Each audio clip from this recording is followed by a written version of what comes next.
On va essayer de finir notre histoire de Rachav ce matin. Bezrat Hashem. On avait avancé la semaine dernière en expliquant un petit peu. euh, Ok, on va essayer de finir donc ce matin l'histoire de Rachav, Perek Bet de Yehoshua, et avec ça même conclure le deuxième Perek de Yehoshua, presque. Et vous savez que bon, on n'avait pas lu la deuxième partie du Perek, on va simplement la lire comme notre habitude, et après on va l'expliquer. En tout cas, ce qui est sûr, c'est qu'on avait vu qu'il y avait les Meraglim, des explorateurs qui arrivent chez Rachav la nuit. On sait que le roi de Yéricho entend qu'ils sont là. On avait expliqué que c'était entre autres par la magie qu'ils ont réussi à savoir qu'ils étaient là. Et après, Rachav va les cacher, va leur dire, sachez que l'information que vous cherchez, c'est de savoir que tout le peuple est en train de vous craindre et a très peur que vous arriviez. Et c'est tout simplement quelque chose qui s'est installé dans l'ensemble de la population ici à Yéricho.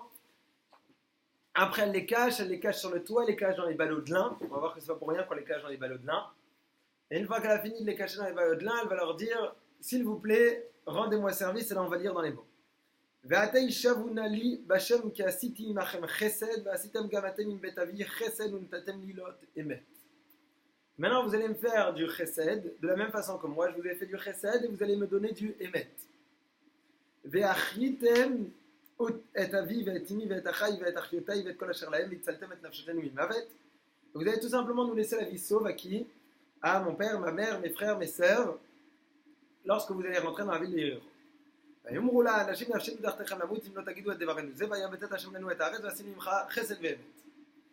pas de problème, on va le faire, mais il y a une condition, c'est que tu gardes complètement secret ce que l'on va te dire maintenant. Elle les a descendus par une corde par la fenêtre, et on avait dit qu'on allait reprendre le cours sur ça. Comment se fait-il? Il y a marqué que la corde, la fenêtre et le mur sont quelque chose d'extrêmement particulier ici. Va tomer lahem, ahar alechu penifgeu bachem arotzim min arbetem shamash shoshet yamim asher arotrim v'achar telchu lederkechem. Rappelez-vous qu'au moment où les envoyés du roi sont allés chercher les deux explorateurs dans la maison de Rachav, qu'est-ce que Rachav leur avait dit? Effectivement, ils étaient là. On avait appris la semaine dernière qu'il ne fallait donc pas s'opposer parfois à certaines choses, accepter et aller dans la même direction, mais en même temps après pouvoir buter en touche. Et là, il leur dit effectivement, ils étaient là, mais ils sont déjà partis. Il y avait donc un groupe de poursuivants qui sont partis à la recherche. Et donc, maintenant, quand ils descendent et qu'ils vont partir, il leur dit tout simplement, faites attention, partez directement vers la montagne, parce que si vous allez passer par le chemin normal, eh bien, ils vont vous rencontrer, vous risquez de vous faire attraper.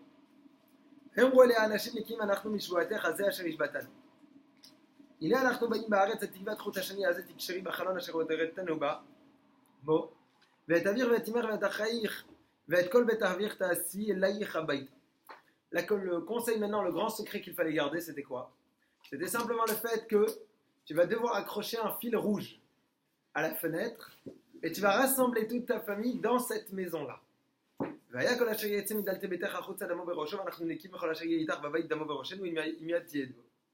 Et sache que toute personne qui restera bien à l'intérieur de la maison, celui-là, il n'y a pas de problème, et on va lui garantir la vie sauve. Par contre, les personnes qui vont sortir de l'endroit, ça, on ne peut plus rien garantir. Bien évidemment, les explorateurs ont envie de se garantir le fait qu'ils ne vont pas arriver dans une ville et voir toute une ville avec des fils rouges aux fenêtres. Et donc, il dit, sache que si ça filtre, ça y est, c'est fini. De toutes les manières, on n'a plus aucun devoir par rapport à toi. ותאמר כדבריכם כן ראו ותשלחם וילכו והתקשורת תקבע את השני בחלון וילכו ויבואו הערה וישבו שם 3 ימים עד שבוע הרוצים ויבקשו הרוצים בכל הדרך ולא מצאו וישבו 2 האנשים וירדו מההר ויעברו ויהיו אל יהושע בן נון ויספרו לה את כל המצוות אותן ויאמרו אל יהושע כי נתן השם בידינו את כל הארץ וגם נמוגו כל יושבי הארץ מפנינו. Ils sont partis effectivement, ils se sont cachés 3 jours dans la montagne. Bien évidemment, les poursuivants ne les retrouvent pas. Ils vont retrouver Yehoshua, lui annoncer que sache. Le résultat des courses, c'est tout simplement qu'il n'y a aucun problème, on va rentrer dans la terre d'Israël et la prendre comme si de rien n'était.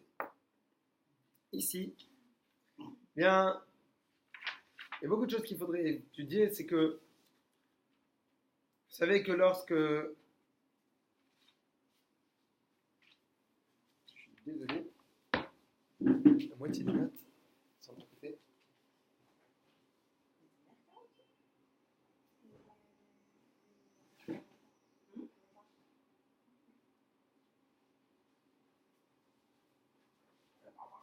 fin de la pause.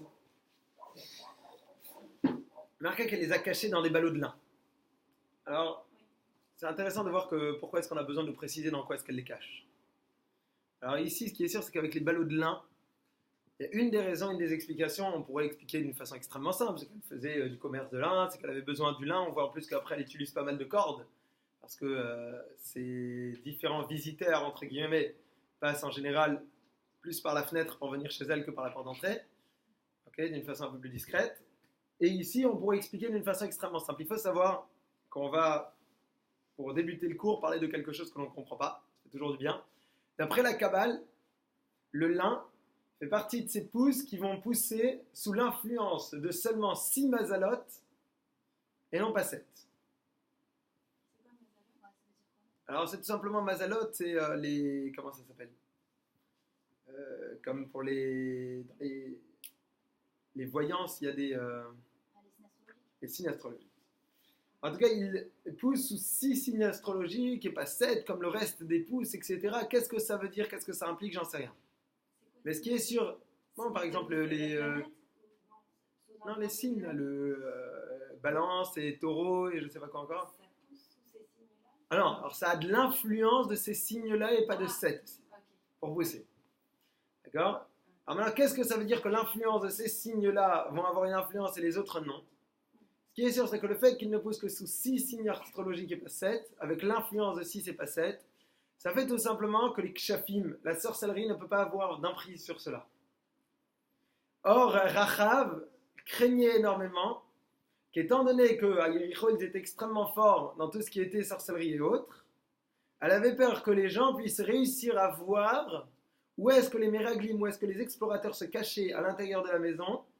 Et c'est pour cela que pour pouvoir les cacher, être certain que la sorcellerie n'allait pas avoir d'impact et d'influence pour trouver leur emplacement, elle les a cachés dans quelque chose qui empêche, entre guillemets, une sorte de part sorcellerie, qui empêche la sorcellerie de passer à travers. Mais elle n'était pas juive à l'époque, comment elle croyait à ça? C'est-à-dire quoi, comment elle croyait? Vous avez dit que c'est quelque chose de la Kabbale, ça? Non, mais, elle savait très bien que la sorcellerie ne passait pas à travers. Oui, mais comment elle croyait les choses de la Kabbale? La Kabbale nous explique pourquoi ça marche. Ce qui est sûr, c'est que les gens qui étaient des sorciers, ils savaient, ils étaient au courant. La Gemara nous dit par exemple qu'une sorcière, elle ne peut pas marcher, elle ne peut pas avoir de force quand elle ne touche pas le sol. Pas besoin d'étudier la Gemara pour le savoir, les sorcières de l'époque, elles le savaient. D'ailleurs, comme ça, qu'ils avaient attrapé les sorcières, elles s'étaient cachées, etc. Elles les ont toutes levées du sol, et après, elles n'avaient plus de... Il y a une histoire dans la Gemara comme ça. Bon. On va laisser ça pour le cours sur Halloween. En tout cas, ce qui est sûr, il y a une histoire dans la Gemara avec des sorcières, avec Shimon ben Shetar. Il les a toutes tuées d'un jour. Or, on n'a pas le droit de tuer des sorcières, on n'a pas le droit de tuer plus d'une personne un seul jour. Alors que là-bas, quand on arrivera à la Mishnah de Shimon ben Shetar, dans le deuxième cours en Pirkei Avot, on pourra parler entre autres de cette histoire, mais bon, c'est pas le sujet du cours. Alors maintenant, la raison pour laquelle je vous raconte cette histoire-là de bon matin, dimanche, alors que vous êtes encore fraîche et tranquille, on parle d'histoire de sorcellerie et du savoir que le lin a de l'influence de cette façon, il n'a pas d'influence entre nous, qu'est-ce qu'on s'en fiche? Simplement, il y a plusieurs points. Déjà, prendre conscience que la ville dans laquelle on est en train de rentrer, c'est Yericho, c'est une ville extrêmement forte en tout ce qui est force de l'impureté et force du mal. La sorcellerie, il faut savoir que ce sont des choses qui ont véritablement des forces, qui existent. Et c'est quoi? C'est l'utilisation de certaines forces qui existent dans le ciel d'une façon détournée. Et ce sont des choses qui existent. Maintenant, un deuxième point que je voulais voir avec vous, c'était aussi de voir tous les détails avec lesquels la Torah est en train de fonctionner, parce que vous savez que qui est-ce qui avait des habits de lin particulièrement? Le Kohen, non? Qui? Kohen Gadol, lorsqu'il rentrait dans le Kodesh HaKodashim, il avait besoin d'être habillé obligatoirement en blanc, avec des habits faits 100% de lin. Parce que justement, les forces du mal ne peuvent pas avoir d'emprise là-dessus, et c'est une raison en plus pour laquelle il avait besoin de rentrer comme ça dans le Saint des Saints. Le Saint des Saints, le jour de Kippour, lorsqu'il rentrait, il ne rentrait qu'en habit blanc. Il changeait plusieurs fois d'habit. Pour vous dire, entre guillemets, regardez simplement, dans un simple texte, vous pouvez retrouver des rapports avec tous les autres textes pour vous montrer à quel point dans la Torah on peut aller profond et on peut réussir à tout rassembler, à faire une sorte de grand puzzle. Et que tout s'emboîte et que tout est en train de marcher exactement de la même façon, dans la même direction. C'est pour ça qu'on a fait cette petite parenthèse ce matin. En tout cas, on avait la semaine dernière développé un petit point que je voudrais essayer, puisqu'on était un plus petit comité la semaine dernière, de rappeler aujourd'hui et réfléchir un petit peu plus là-dessus. La suite, c'est que elle va monter les voir, et juste avant que les Meraglim partent, Elle va monter chez les Meraglim, Vehi elatam agaga vatitmenem bepishte haetz ha'uchot la'alagag. Ve'anashim ratfu acharem derech hayarden, etc. Ve'ema teram ishkavun vehi alta elehem alagag. Le 8e passouk du Pérec qui nous dit qu'avant qu'ils s'endorment, les Meraglim, Rachav va monter leur rendre visite. Et c'est à ce moment-là qu'elle va leur raconter les véritables informations qui ont l'air d'être essentielles, à savoir le fait que l'ensemble du peuple est en train de vous craindre et appréhende le moment dans lequel vous allez arriver. Hein? Là, elle leur dit, avant qu'ils dorment, sachez que Akadosh Baruch Hu a donné la terre parce que tout simplement on a entendu deux choses. Le fait qu'il a ouvert la mer Rouge et le fait que vous avez tué Sichon et Og. Et là, sur ces deux points, il y a beaucoup de choses à dire. Déjà, le Terem Ishkavun, très brièvement, la semaine dernière, on avait déjà parlé. Mettez-vous un petit peu en situation par rapport à ces personnes qui sont cherchées par la police des polices, à laquelle ils ont déjà eu une visite à la maison, ils ont échappé de justesse, ils ont besoin de s'enfuir, ils ont besoin de ramener l'information, ils sont en pleine mission, et eux, ça a pas l'air de les déranger de pouvoir aller se coucher. Ça veut dire qu'ils sont tranquillement en train d'aller dormir, tout ira bien.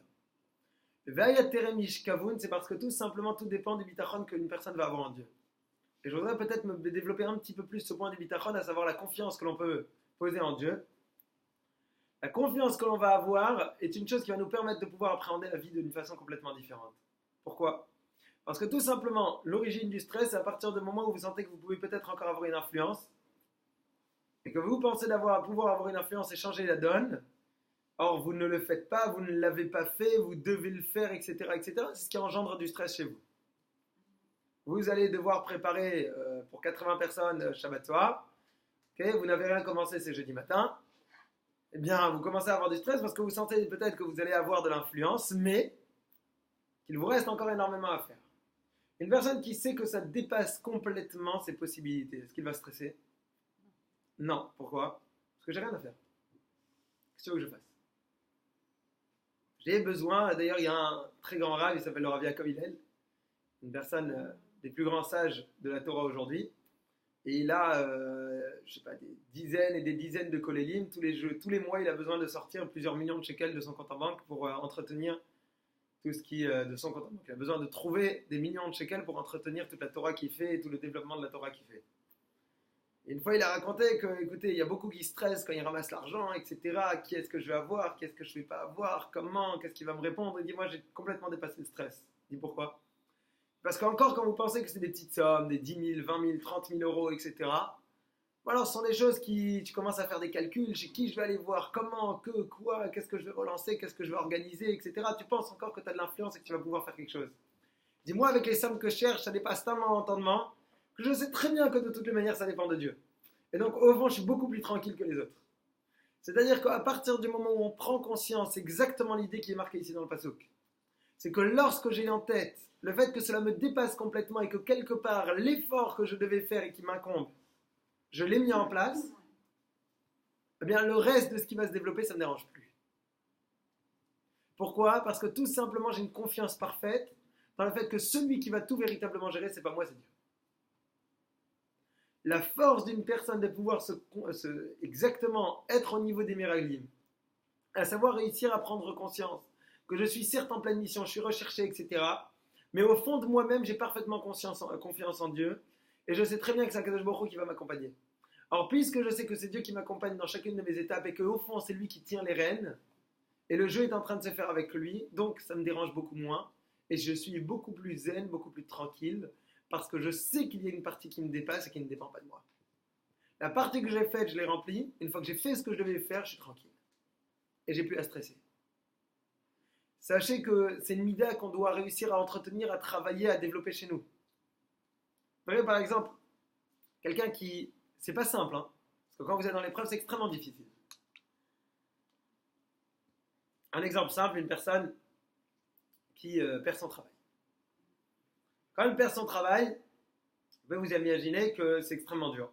C'est difficile, on doit trouver rapidement du travail. En plus, une personne qui n'a pas particulièrement les moyens, il a bien évidemment la vie qui continue à tourner, il a besoin de continuer à dormir dans une maison, il a besoin de payer son électricité, il a besoin de manger, de boire, de s'habiller, etc. Et ça ne s'arrête pas véritablement. Bien que ça ne s'arrête pas, ça reste qu'il n'a plus d'entrée. Maintenant, il y a deux façons de voir la chose. La première façon de voir la chose, c'est quoi ? C'est tout simplement se dire que je suis dépendant complètement de cette histoire.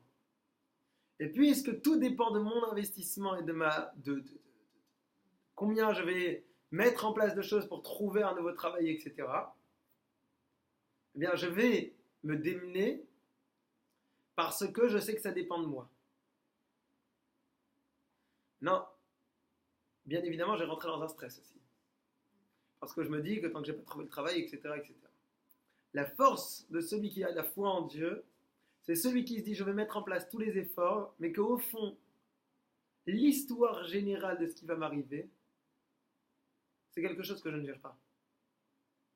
Et donc il y a quelqu'un là-haut qui sait exactement ce qu'il fait, qui est en train de mettre en place les pièces dans le puzzle. Une fois que j'ai ce sentiment à l'intérieur de moi, bien, je suis beaucoup plus tranquille dans mon approche des choses. Parce que je me dis au fond, qu'est-ce qui va se passer, ce qui ne va pas se passer, ce sont des choses qui me dépassent un petit peu. Attention de ne pas se dédouaner complètement et de dire j'ai plus rien à faire.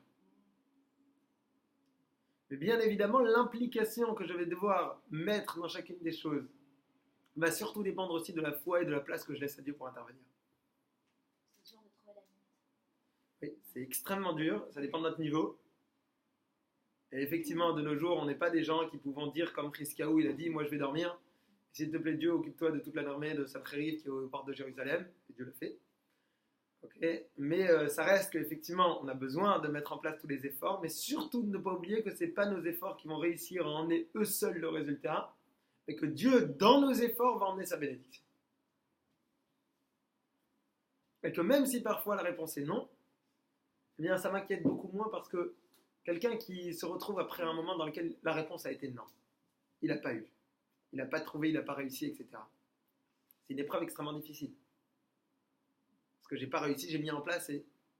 Alors que si je sais que tout est calculé et qu'au fond il y a quelqu'un qui gère, c'est une épreuve beaucoup plus facile à vivre. Parce que je suis moins dérangé par le fait, c'est pas un échec par rapport à moi-même. C'est que tout simplement j'ai fait des efforts, je me remets en cause bien évidemment. Je me remets en question, je réfléchis, je repense, tout ce que vous voulez au quotidien. Mais en dehors de cela, à un moment je mets une limite aussi. Et je me dis j'ai fait ce que je pouvais. Une fois qu'on a vu ça, on peut avancer sur le prochain point. Regardez, c'est extrêmement intéressant parce que Rachav arrive dans un moment où on va la voir. Alors c'est vrai qu'ils n'ont pas encore traversé le Jourdain. On va voir qu'ils vont traverser le Jourdain dès qu'ils vont revenir. Mais bon, le peuple d'Israël marche pendant 40 ans dans le désert. Alors si vous faites un petit récapitulatif de l'histoire du peuple juif à cet instant, le peuple d'Israël est sorti d'Égypte. Il a mis à plat quand même la première puissance mondiale. C'est-à-dire sans aucun problème, il y a eu 10 macotes, 10 plaies qui ont été sur chacune des parties de l'ensemble de toute la création, etc. Tout allait bien, on sort, on a des petits trucs qui s'appellent des colonnes de nuée qui nous accompagnent, on a une colonne de feu qui nous accompagne la nuit pour nous éclairer, on a une sorte d'aplanissement automatique des montagnes. Pendant 40 ans, bien évidemment, dès que le Haron marche, il y a soit les montagnes qui se bougent, soit les montagnes qui se rentrent dans la terre pour pas qu'on ait besoin d'avoir des changements de taille. Quand on marche, bon, bien évidemment, on a faim, on a la manne, on a soif, on a le puits qui nous accompagne, de Myriam. Ça marche quand même pas mal pour le peuple juif pendant 40 ans dans le désert. De tout cela, Rachav, lorsqu'elle mentionne les points qui sont impressionnants, elle mentionne deux choses. Première chose, l'ouverture de la mer Rouge. Et deuxième chose qu'elle mentionne, c'est la guerre avec Sichon et Og. Sichon et Og, c'est qui? Simplement une sorte de petit récapitulatif. Le peuple d'Israël arrive en terre d'Israël, s'approche de la terre d'Israël. Et lorsque l'on s'approche de la terre d'Israël, on était encore avec qui? Avec Moshe Rabbeinu, bien évidemment. Or, Moshe va mettre en place le début de la conquête de la terre d'Israël à travers le combat qu'il va mener sur la terre de Sichon et de Og. La terre de Sichon et de Og, c'est tout simplement les deux premières terres que l'on a prises qui vont après être partagées aux tribus de Gad, Reuven, Gad, Chetzi, Ménaché. Les trois tribus qui vont pouvoir hériter de l'autre côté du Yarden. Vous avez même vu dans le cours que la raison pour laquelle Ménaché s'était finalement installé de l'autre côté, alors qu'à la base il n'aurait pas dû, parce que Ménaché était des gens qui étaient réputés comme des gens très investis dans la Torah, et que Moshe a voulu équilibrer et faire en sorte qu'il y ait suffisamment de sages qui accompagnent entre guillemets ces deux autres tribus. C'est pour cela qu'il a un petit peu forcé la main à la tribu de Ménaché de rester de l'autre côté du Jourdain. Dès que ces deux rois, qui étaient censés être des rois extrêmement forts, puissants, vont être complètement mise en déroute, eh bien ici c'est les deux points que Rachav est en train de mentionner. C'est bizarre, comment ça c'est qu'elle ne mentionne pas toutes les plaies en Égypte? Si tu as la force de pouvoir remonter 40 ans en arrière, raconte-nous quand même 10 plaies, c'est pas mal. C'est possible, et c'est possible que non. Et ce que je te garantis, c'est sûr certain, que les 10 plaies en Égypte, ça s'est entendu aussi. Un peu moins rapidement, un peu plus rapidement. Et quand tu as la première puissance mondiale de l'époque, qui a été complètement écrasée, ruinée, mutilée à tous les niveaux, c'est le genre de choses qui, il n'y avait peut-être pas WhatsApp ni les chaînes d'information, mais ils sont au courant. On n'est pas si loin. Elle n'habite pas en Asie mineure, je sais pas quoi. Ici, ils sont en Eretz Israël, la terre d'Égypte, c'est pas si loin, il y a des gens qui passent, il y a des gens qui voyagent, etc., etc. Maintenant, peut-être une des raisons pour laquelle il a besoin de mentionner ces deux points-là, c'est déjà pour nous dire une chose très simple. C'est qu'effectivement, on a entendu parler de la sortie d'Égypte, on a entendu parler de l'ouverture de la mer Rouge, mais cela ne nous a pas fait grand-chose, ça n'a eu aucune influence sur nous. On avait un tout petit peu développé ce point-là la semaine dernière. Ici, je voudrais l'appuyer d'une façon différente. C'est-à-dire que ici, ce qui va commencer à nous donner des souvenirs de la sortie d'Égypte et de l'ouverture de la mer Rouge, etc., etc., c'est le moment dans lequel on voit qu'il y a le peuple d'Israël qui se rapproche d'un endroit qui s'appelle Sichon et Og. Ils vont les mettre complètement en déroute, ils vont battre Sichon et Og, et puisque, tiens, ça devient nos voisins, là que ça commence à devenir inquiétant. Et ici, on va voir une chose qui est impressionnante, c'est-à-dire que les gens n'ont strictement aucune influence et ne sont pas du tout touchés par ce qui pourrait se passer tant que cela ne les concerne pas. C'est-à-dire qu'ici, lorsqu'elle cite l'ouverture de la mer Rouge, c'est pour dire à quel point l'ouverture de la mer Rouge était effectivement quelque chose d'impressionnant. C'était une chose incroyable, exceptionnelle, que l'ensemble des populations dans le coin ont tous vu, ont été impressionnés, été étonnés, ont eu peur, ont eu tout ce que vous voulez. Mais avec tout cela, ça ne nous a pas bougé. Pourquoi ? Parce que c'est encore très loin de la maison, tout ça. Et que quelque part, ça ne nous concerne pas trop. Le seul moment dans lequel je vais commencer à refaire une sorte d'analyse en arrière du passé, de vérifier ce qu'il y a eu, ce qu'il n'y a pas eu, ce qu'il risquerait d'avoir, c'est à partir du moment où je me dis, ah, il y a peut-être un problème. Pourquoi ? Parce qu'il y a tout simplement des gens qui sont en train d'arriver déjà chez Sichon et Og, ça veut dire que ça devient très très proche de nous, c'est dans nos portes. D'ailleurs, vous verrez entre nous que ce problème du terrorisme mondial, etc., etc., c'est une chose qui a importé entre nous. On n'a pas besoin de faire du politiquement correct, donc on peut dire la vérité, qui a importé peu et les Américains et les Européens, etc., etc., tant que ça restait dans des pays très loin de chez nous, Israël et autres, à Istanbul, en Afrique, ce genre d'endroits. Quand est-ce que ça commence à nous réveiller, à se dire, tiens, il va falloir, bon, le problème c'est que des fois on se réveille un petit peu trop tard, quand est-ce qu'on va commencer à devoir se remettre en cause et à se dire, tiens, il va falloir peut-être faire quelque chose ? Quand ça arrive chez nous. C'est-à-dire que l'homme a malheureusement ce défaut de commencer à vouloir véritablement changer et se transformer et réfléchir qu'à partir du moment où il sent qu'il va y avoir une implication pour lui dans le quotidien et qu'il commence à prendre peur. C'est-à-dire qu'ici, je n'ai pas la capacité de pouvoir réfléchir sur le long terme et d'avoir une vision objective et de me dire, mais 2 secondes, si ça existe, ça veut dire peut-être qu'il faut s'en occuper.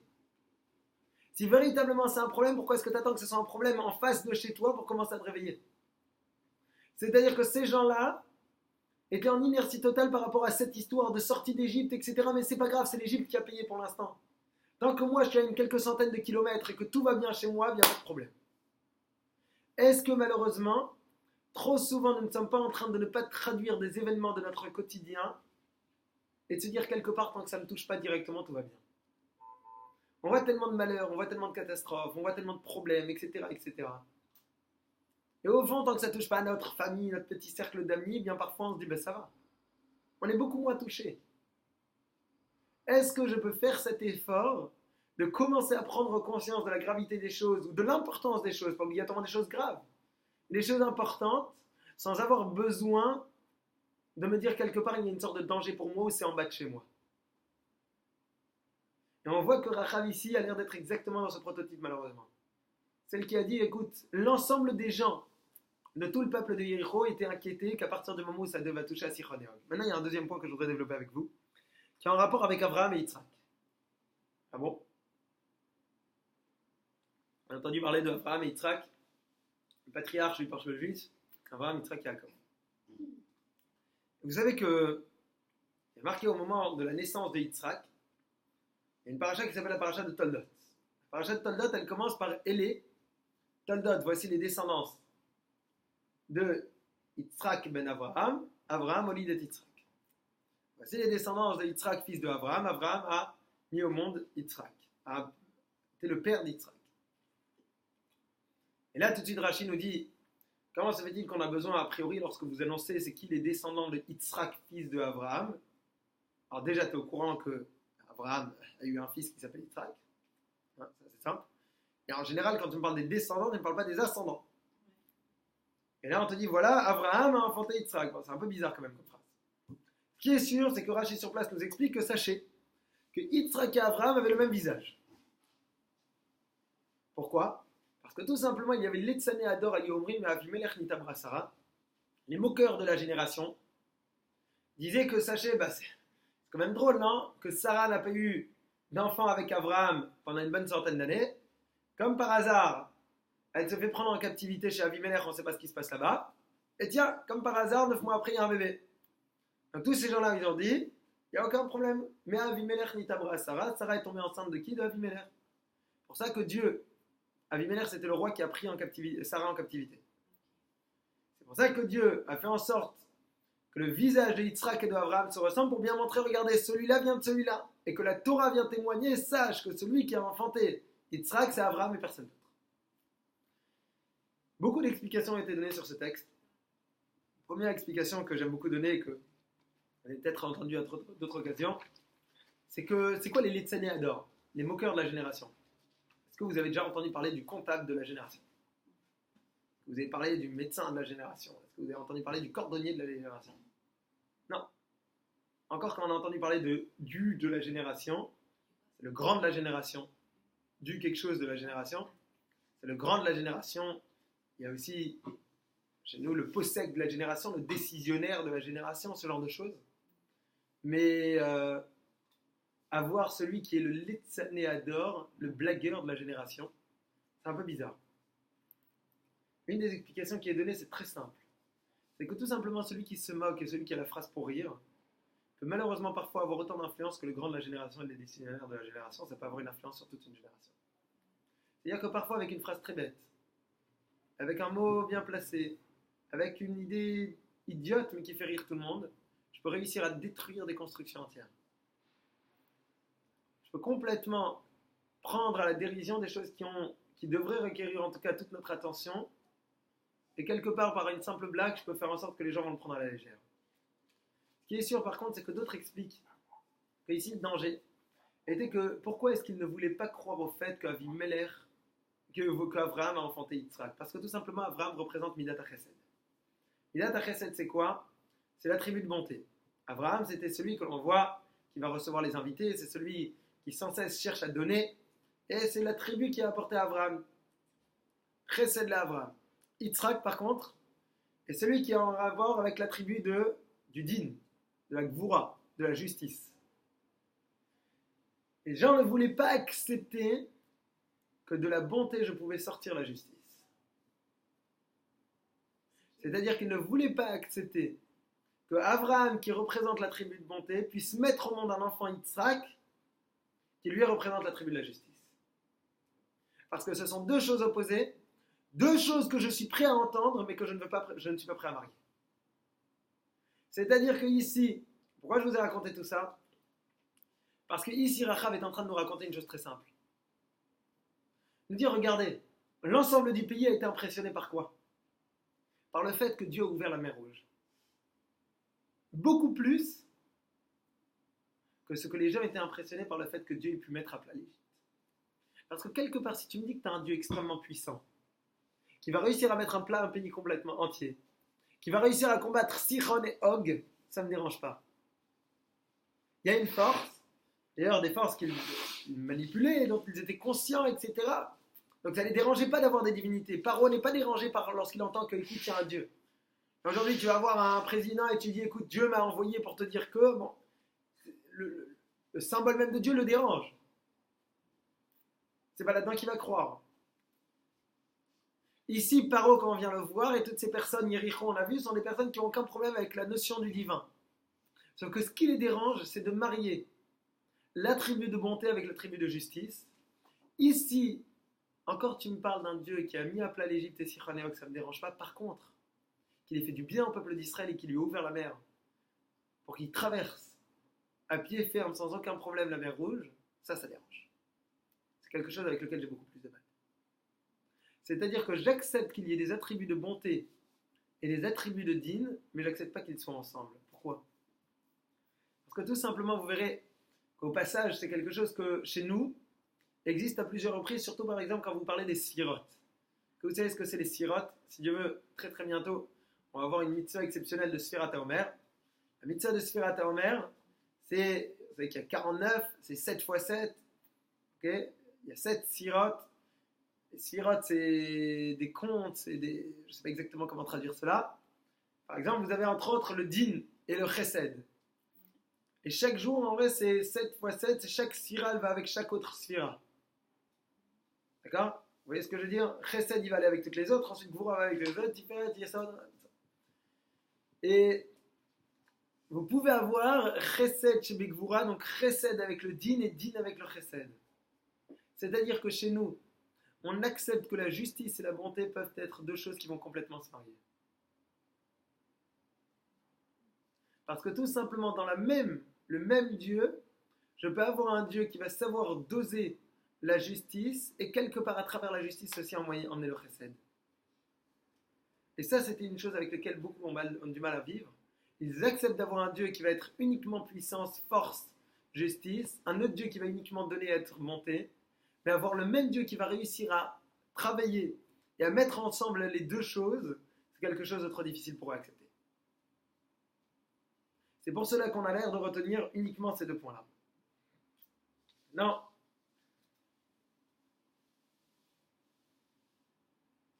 Le dernier point que je voudrais faire, c'était...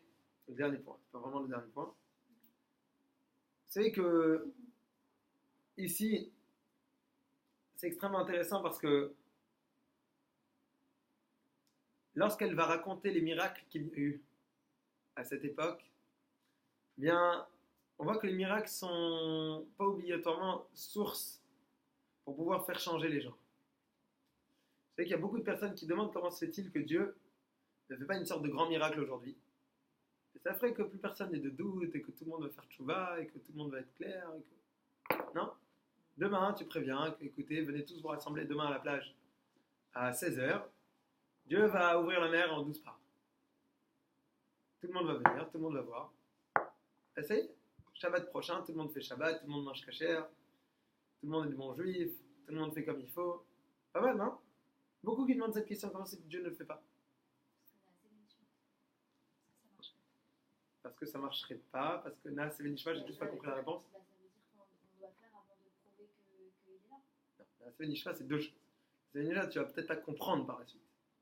Que la base du peuple d'Israël et sa foi, c'est aussi une des grandes bases, c'est le moment dans lequel on a de la foi dans la sortie d'Égypte, etc. Donc, il y a oui un principe du miracle.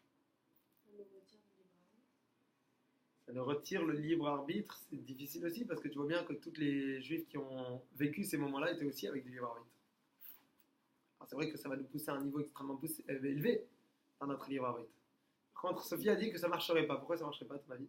Parce qu'on trouverait toujours une autre explication rationnelle. C'est exactement ça.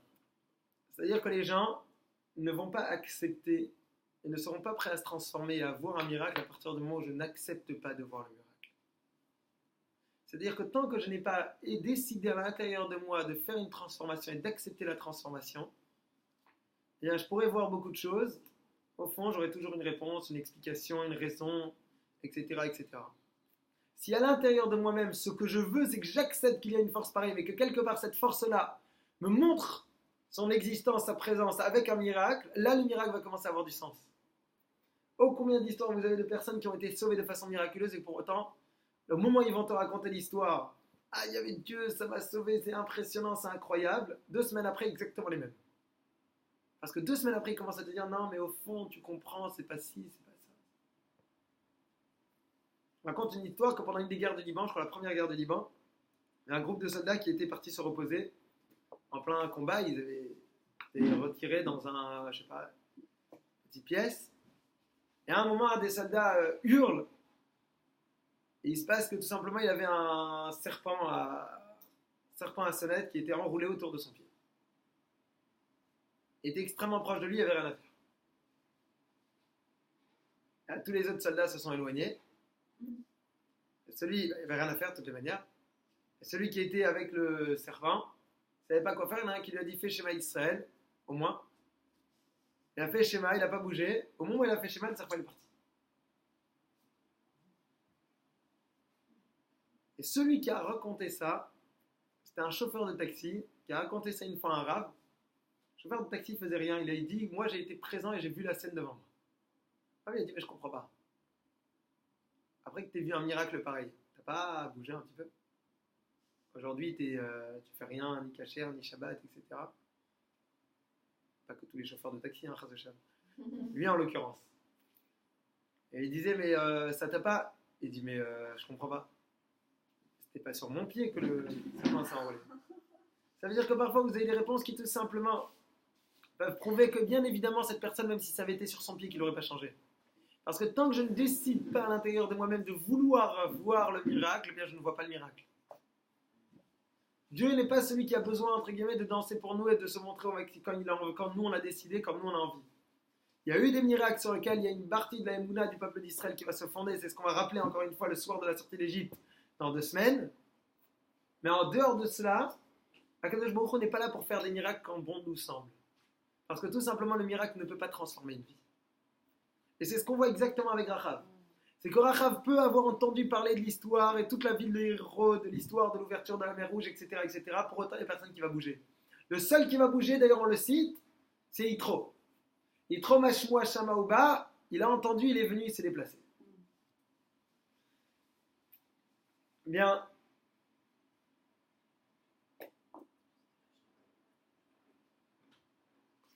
Vous verrez que lorsque Rachav raconte aux explorateurs, vous verrez que le nom de Dieu a l'air d'être agrandi, fonction tout simplement des miracles qu'il a fait au peuple d'Israël. C'est-à-dire que Dieu reçoit, entre guillemets, une reconnaissance sur terre, fonction des miracles qu'il a fait au peuple d'Israël. Ici, simplement, c'est important de le souligner, c'est de prendre conscience que nous sommes ceux qui permettons au nom de Dieu de se dévoiler sur terre. Pourquoi ? Parce que tout simplement, à partir du moment où le peuple d'Israël sera méritant, Dieu décide de se comporter avec lui d'une façon qui est au-dessus de la nature. Et puisque Dieu se comporte avec nous d'une façon qui dépasse la nature, eh bien tout simplement, quand il y a un comportement pareil de la part de Dieu, c'est ce qui va pouvoir, entre guillemets, faire en sorte que l'ensemble des nations vont reconnaître la divinité. Parce qu'à travers l'histoire du peuple d'Israël, on peut permettre à Dieu de se dévoiler sur terre. Pourquoi ? Parce qu'on sera méritant pour pouvoir recevoir quelque chose qui va dépasser.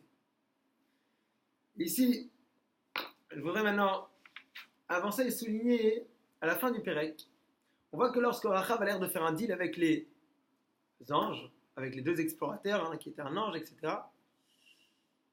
bien elle a l'air de vouloir dire, sachez, vous allez me faire du chesed et du émet. Et là, je vais avoir un mix entre le chesed et le émet, pas très clair, et j'ai besoin de savoir c'est quoi exactement le chesed et c'est quoi exactement le émet. Regardez bien, on va reprendre exactement chaque mot. Ve'ata ishavanu ishavu nali bashem ki asiti machem chesed. Moi, je vous ai fait du chesed. Ve'asitem gamatem im betavi chesed. Le chesed que vous allez faire, c'est avec qui ? C'est avec la maison de mon père. Untatem li ot emet. Et à moi, vous allez donner un signe de emet, de vérité. Etc., etc. Et là, les explorateurs lui répondent, il n'y a pas de problème, on va te faire pour toi du chesed et du émet. C'est quoi le chesed, c'est quoi le émet ? On verra que le chesed, c'est la bonté, le émet, c'est la vérité. C'est l'exactitude. Et ici, on a l'air de partager et de dire que, regardez, ce que l'on est prêt à faire pour vous, c'est du chesed et du émet.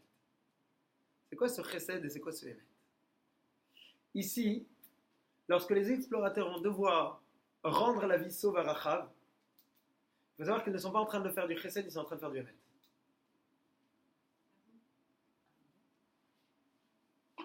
Pourquoi? Parce que tout simplement, rendre à quelqu'un exactement ce qu'il t'a donné, ce n'est pas de la bonté. Le chesed qu'ils vont faire, il y a 2 chesed ici qui ont été faits dans l'histoire. Premier chesed, c'est lequel? Très simple. C'est celui de Rachav qui va sauver les 2 explorateurs. Elle ne leur devait rien, elle va pourtant les sauver. Ça, c'est du chesed. Le chesed second qui va être fait, c'est lorsque les explorateurs vont sauver la maison, la famille de Rachav, puisque la famille de Rachav ne leur ont rien fait, et pourtant on va les sauver, c'est aussi du chesed, c'est de la bonté. Le Hémet, c'est quand? Le Hémet, c'est au moment où les explorateurs vont sauver, vont laisser la vie sauve à Rachav et vont lui garantir de pouvoir la protéger au moment de l'attaque de Yericho. Parce que ici, rendre exactement la même chose à celui qui te l'a donné, c'est du Hémet, c'est pas du chesed. Gaon développe ça, et le Radak aussi ici souligne. Et quelque part, il faut savoir que certains commentateurs disent que c'est beaucoup plus compliqué le Hémet que le chesed. Parce que faire du chesed, réfléchissez bien, c'est donner à l'autre. Lorsque je donne à l'autre, gratuitement, j'ai une sorte de position que je vais pouvoir recevoir par rapport à ça. C'est-à-dire que je suis celui qui donne, donc quelque part tu commences à devenir redevable à moi. Et donc à travers mon geste, c'est extrêmement dur d'avoir un geste qui est complètement dénué d'intérêt, et de se dire j'ai envie de donner à l'autre uniquement pour donner, ça ne m'intéresse pas. D'ailleurs vous verrez que le chesed chez les Hémet, ce qui est appelé chesed chez les Hémet, c'est quoi? C'est tout simplement le chesed que je fais à quelqu'un avec un mort. Parce que c'est tout simplement un chesed que je fais avec quelqu'un qui ne pourra jamais me rendre quoi que ce soit. Les gens qui s'occupent des morts, ça s'appelle du chesed chez les Hémet. Du chesed, certes, parce que je ne leur dois rien, mais c'est du chesed dans lequel il y a du Hémet parce que je sais très bien que je ne vais jamais recevoir quoi que ce soit de retour.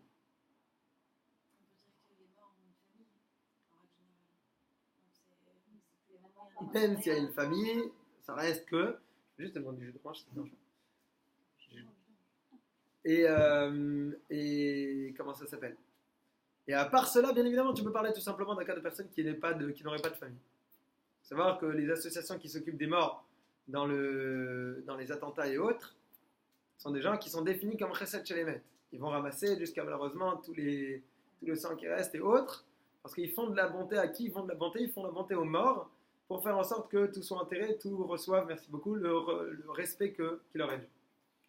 Maintenant, les commentateurs expliquent qu'il est beaucoup plus compliqué donc de donner du chesed que de faire du Hémet. Pourquoi? Parce que lorsque je fais du Hémet, à savoir je rends, ici dans notre cas, à Rachav la vie sauve parce qu'elle nous a laissé la vie sauve, c'est commencer à accepter la bonté que l'autre m'a donnée. Et ça, c'est un effort. C'est-à-dire que lorsque tu rends à l'autre, sache que déjà ce que tu as fait, c'était obligé. C'est une obligation de rendre à l'autre ce que tu as reçu. C'est-à-dire le minimum que l'on attend de toi, c'est que si quelqu'un t'a fait du bien, tu es obligé de lui faire du bien. Et ne commence pas à te pavaner parce que tu as fait du bien à quelqu'un à qui tu as fait du bien, qui t'a donné du bien. C'est un petit peu ce que la Mishnah dit, que, trop la citer, cette Mishnah qui dit, mais au fond, même si tu fais, tu respectes et tu étudies toute la Torah, ben, c'est un petit peu ce que tu devais faire. Ne commence pas à te pavaner. Ne commence pas à imaginer que tu es devenu je sais pas quoi parce que tu as bien fait la Torah, les mitzvot. Reste un petit peu tranquille. Parce que quelque part, celui qui te donne la vie dans le quotidien, c'est ce qu'il attend de toi. Et donc, tu rends simplement ce qu'on t'a donné. Tu n'es pas en train de faire du chesed. Ici, la Torah est en train de nous dire que le chesed que tu vas faire, c'est uniquement à partir du moment où tu vas sauver la famille qui ne t'ont rien fait. La première partie, tu es obligé de le faire. Rendre exactement à Rachav la vie sauve par rapport à ce qu'il y a eu, ça, c'est pas du chesed. Maintenant, avançons un petit peu, et on va finir cette histoire de Rachav avec la fin, le moment dans lequel va Toridem Machevel Be'adachalon qui beta Bekir Achoma ou Bachoma Yoshavet. Elle va les descendre par une corde. Et lorsqu'elle va les descendre par une corde, eh bien, elle va les descendre vers une corde. Pourquoi? Parce qu'elle habitait dans la Choma, elle habitait dans la muraille. Et puisqu'elle habitait dans la muraille, eh bien, elle va les faire descendre par la fenêtre, et pour pouvoir les faire descendre par la fenêtre, elle a besoin d'utiliser une corde. Maintenant, bien évidemment, c'est une chose que l'on a besoin de souligner, parce que je vais juste me permettre de ramener l'autre livre dans lequel j'ai le texte en entier. Je suis désolé.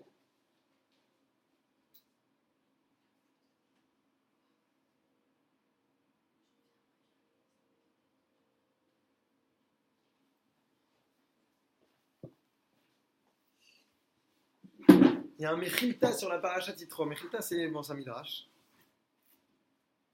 qui dit la chose suivante.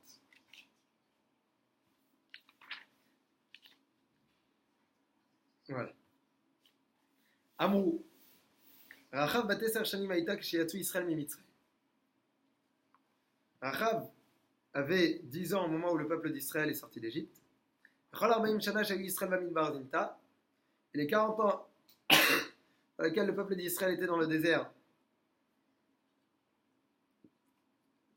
elle s'est prostituée. Les Sof Ramishim Shanan Kaira, au bout de 50 ans, elle s'est convertie.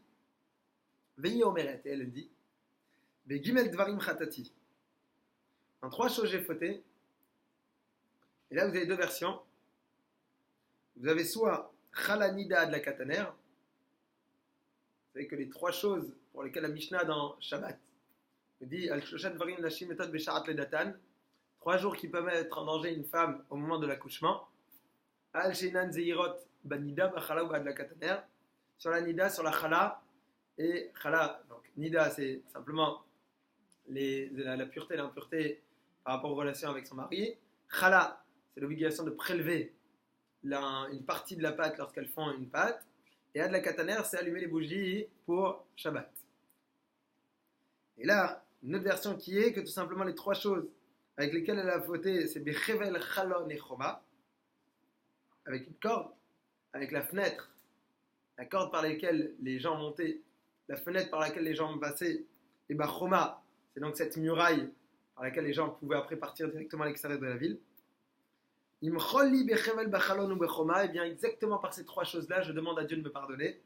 C'est pour ça qu'il a écrit que va toridem bachevel beadachalon qui bebeta bekira choma ou bachoma yosha. C'est pour ça qu'au moment où Rachav a envie de réparer, comment est-ce qu'elle va réparer? Elle va réparer en faisant descendre les explorateurs avec une corde par la fenêtre le long de la muraille.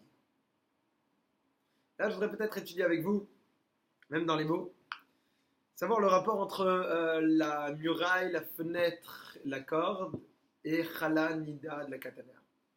Ok. Nida, Chala. À la Kataner. À l'image des bougies. Ok.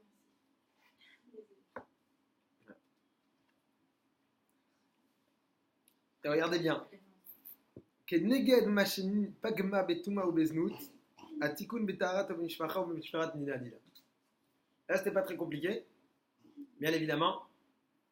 Bien, par rapport à comment ça s'appelle, le manque de respect qu'elle a eu par rapport à tous les problèmes de pureté et d'impureté, bien évidemment avec tout ce qu'elle a fait pendant 40 ans, la façon dont elle allait réparer, c'est avec l'importance qu'elle allait pouvoir donner à la Nida.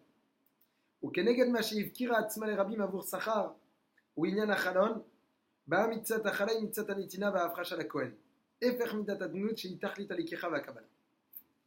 Il est contre ce qu'elle a fait comme faute de cette, quelque part, complètement laissée aller et mise à la disposition, entre guillemets, de tout le monde. Eh bien, elle va réparer cela comment? Elle va réparer cela avec la chala. Pourquoi est-ce que le znout, c'est contre la chala? C'est quoi la Nida, excusez-moi? La nida, c'est par rapport au manque de pureté et d'impureté. Mais le lien, les 3, c'était quoi? C'était la muraille ou la fenêtre? On arrive. Fenêtre, on l'avait réparé avec ça. Porte, fenêtre, Oui, je sais, Pardon? mais justement, elle avait réparé avec la Nida. C'est ce qu'on dit. C'est ce qu'on dit. Non, on a dit Chala. Non, on a dit nida, chala et la kataner. Il y a les 3 qu'il va falloir qu'on analyse. D'accord? Donc, avec Nida, le rapport entre Nida et ce qu'elle a fait pendant 40 ans, c'est pas très compliqué. Ok? Atikun metarat amishachov b'shurat Nida Nida. Ou keneged mashiv kira atzma le rabim avur sachar ou inyan achalon. Ok? Bien, il y a qui explique que le chalon, c'est donc cette ouverture à tout le monde, c'est une fenêtre. C'est par rapport à la chala. Et bien évidemment, la chala, c'est quoi? C'est le moment dans lequel vous allez prendre et vous allez donner au Kohen. C'est quoi de donner au Kohen? C'est de réussir à prendre quelque chose qui m'appartient et le donner à l'autre. Or, une personne qui se comporte comme Rachav s'est comporté est une personne qui ne cherche qu'à prendre et à aucun moment à donner. C'est-à-dire que dans une relation, vous pouvez avoir, dans n'importe quelle relation d'ailleurs, une relation d'amis, une relation homme-femme, une relation d'amis et plus, entre guillemets, eh bien, ça peut être une relation dans laquelle je vais décider de donner à l'autre, et c'est une relation dans laquelle je peux décider de prendre chez l'autre. Ici, l'inverse du znout, lorsqu'il y a une personne qui va se comporter avec des mœurs et une débauche totale, il n'y a aucun moment dans lequel je cherche à donner à l'autre, mais je cherche à prendre le maximum de ce que l'autre peut m'apporter. À l'instant où j'ai réussi à pomper tout ce que l'autre pouvait me donner, le plaisir que je pouvais en tirer, bien automatiquement je jette à la poubelle. Ça ne m'intéresse plus du tout et je mets de côté. Une véritable relation, c'est quoi? C'est le moment dans lequel je vais être comme la chala, je donne. C'est-à-dire que ce que je cherche dans la relation, c'est faire en sorte que l'autre puisse recevoir avant même de pouvoir commencer à penser à prendre. Et ici, la chala, c'est donc ce point qui est en train de s'opposer à cela. Bien évidemment, après la choma, c'est quoi? C'est la muraille.